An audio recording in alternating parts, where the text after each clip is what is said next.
Di siang bolong ini lihat YouTube enak nih.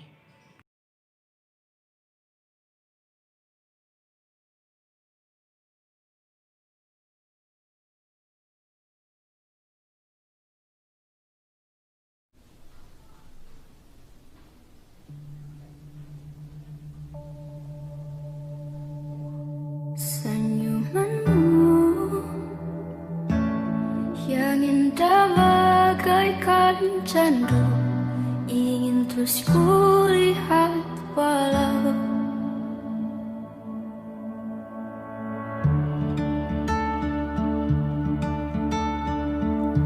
ku berandai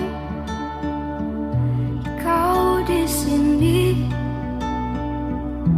mengobati rindu ruai. Dalam sunyi ku sendiri meratapi perasaan yang tak jua didengar. Takkan apa bila rasa ini tumbuh sendirinya, tak berdaya diri bila di antara, walau itu hanya bayang-bayangmu. Senyumanmu yang indah bagaikan candu, ingin terus kulihat walau dari jauh. Sekarang aku pun sadari semua hanya mimpiku yang berhayalan, kan bisa bersamamu.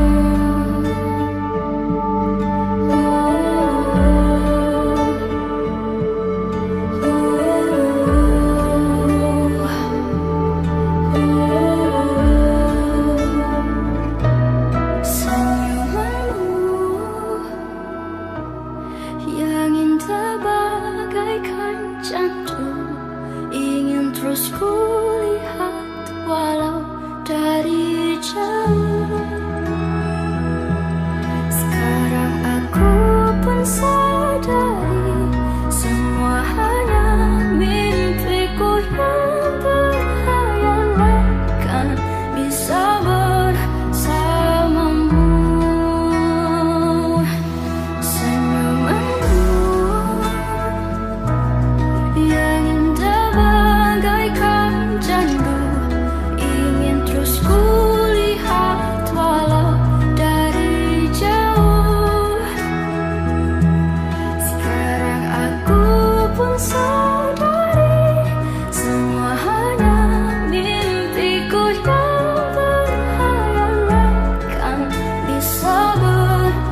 Bimbingan kelompok dan konseling kelompok merupakan salah satu jenis layanan dalam bimbingan dan konseling yang memanfaatkan dinamika kelompok untuk membahas berbagai hal yang berguna bagi pengembangan pribadi atau pemecahan masalah individu yang menjadi peserta kegiatan kelompok.